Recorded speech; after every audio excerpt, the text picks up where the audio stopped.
Welcome to the Pardesh channel. Today we explain Numbers chapter 8 in a clear and simple way, step by step. Okay, so to really understand this chapter, we first have to ground ourselves in exactly where we are physically in the story. We are gathered right at the tent of meeting, deep in the wilderness. The physical structure of the sanctuary is completely finished, and the service of the Lord is literally just about to be activated. So we're looking at this moment of profound transition. The physical space is ready, and now the people and the tools inside it need to be prepared.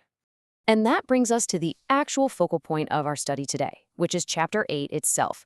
This chapter is incredibly focused. It meticulously lays out the physical preparation of the sacred space, specifically how to light the sanctuary, and the exact process to prepare the Levite tribe, who are the ones who will actually be doing the serving. There is absolutely no guesswork here. Everything is highly structured. So, here's our roadmap for the chapter today.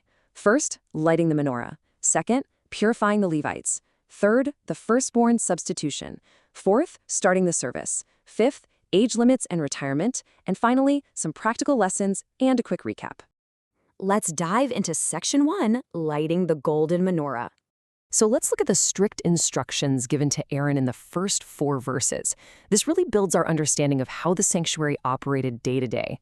The Lord gives Moses a very precise instruction. He says, when you set up the 7 lamps, they are to light the area in front of the lampstand. Now in Hebrew, this lampstand is called the menorah, and this wasn't just about creating a nice glowing ambiance, The menorah was placed inside the tent of meeting, and its 7 lamps were intentionally designed to point forward. They needed to specifically illuminate the space where the priests would be performing their most sacred daily duties. And the physical construction of this thing, it was an absolute engineering marvel. The text explicitly tells us it was made of hammered gold, meaning it wasn't assembled from a bunch of individual scraps that were welded or glued together. No way.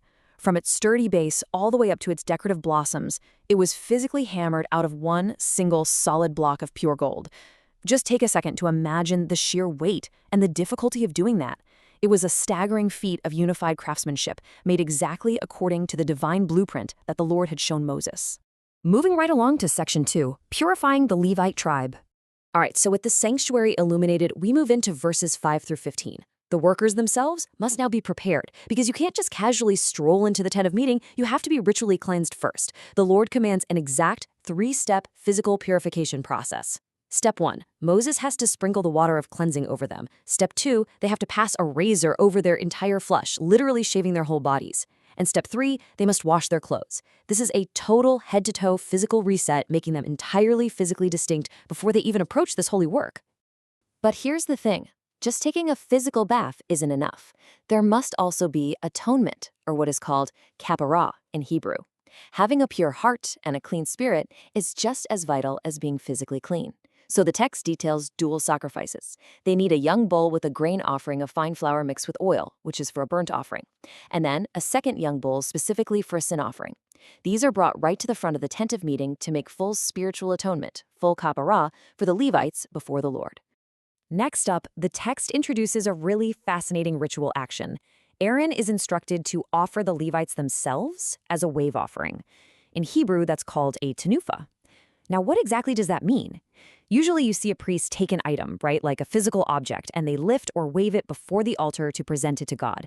But here, the Levites themselves are the offering. Aaron physically dedicates these men, setting them completely apart for the service of the Lord on behalf of all the other Israelites. And this just brilliantly illustrates the communal nature of what's going down here. The whole congregation of Israel is assembled together, and the common Israelites actually lay their hands directly upon the Levites. Think about the gravity of that moment. By physically placing their hands on these men, the community is publicly transferring their own representative duties over to this specific tribe. The Levites are officially stepping in to serve on behalf of everyone else. And immediately after this, the Levites lay their own hands on the heads of the bulls, transferring the need for atonement. It's a powerful chain of substitution. That takes us perfectly into section 3, the firstborn substitution. So moving into verses 16 through 19, we know that the Levites are taking the place of the everyday Israelites. But you might be wondering, why this specific tribe and why right now? Well, the text gives us the plain historical reason. It's a divine substitution. Because God struck down all the firstborn of the Egyptians to free his people, every firstborn male in Israel rightfully belongs to him.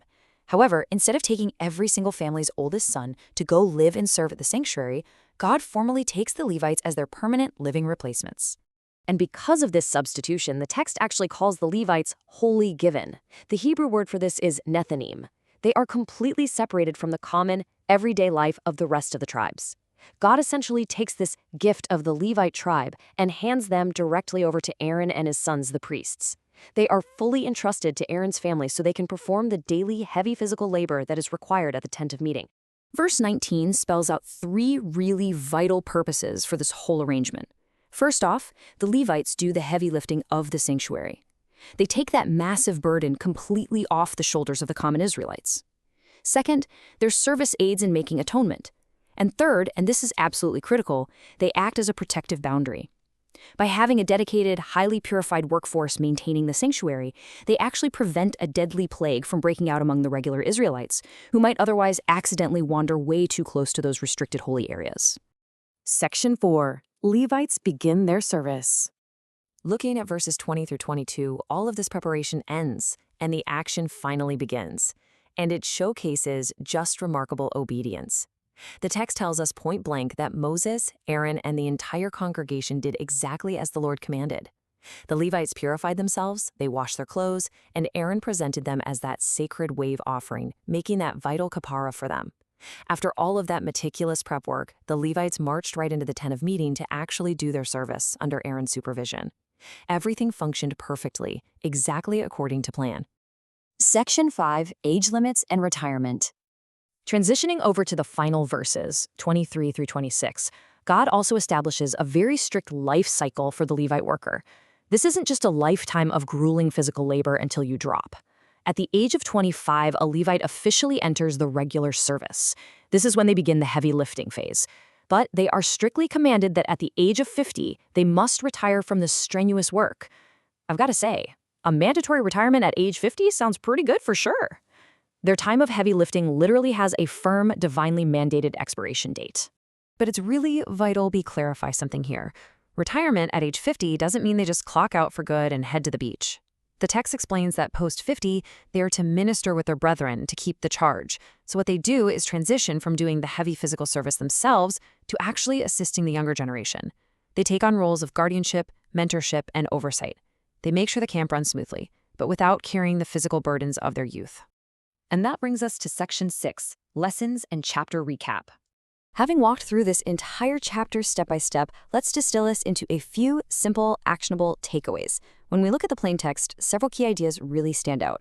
First, God demands incredible order and structure. From the exact forward direction the menorah lamps shine to the specific age a worker begins. Second, strict physical and spiritual purification is totally mandatory. Third, we clearly see representative substitution with the Levites standing in for the firstborns. And lastly, there are clear protective boundaries put in place that keep the entire community safe. And we can draw some highly practical life lessons from this text too.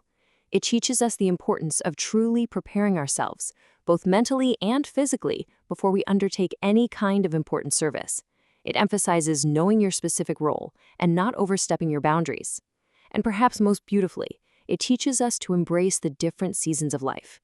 Just like the Levite retiring at 50, there is deep, profound wisdom in knowing when to step back from the heavy lifting and allow the next generation to lead, while still offering them your valuable guidance and experience. So, to quickly recap the whole shebang, Chapter 8 walks us seamlessly from the detailed lighting of the menorah to the physical purification of the Levites, their dedication by the entire community, and finally, the age limits governing their service. Here's a question to leave you with today as we wrap up. In your own life right now, are you currently in your season of heavy lifting, or is it time to transition into being a mentor for the next generation? Thank you for learning with us. If this helped you understand the chapter better, like, subscribe, and join us for the next chapter.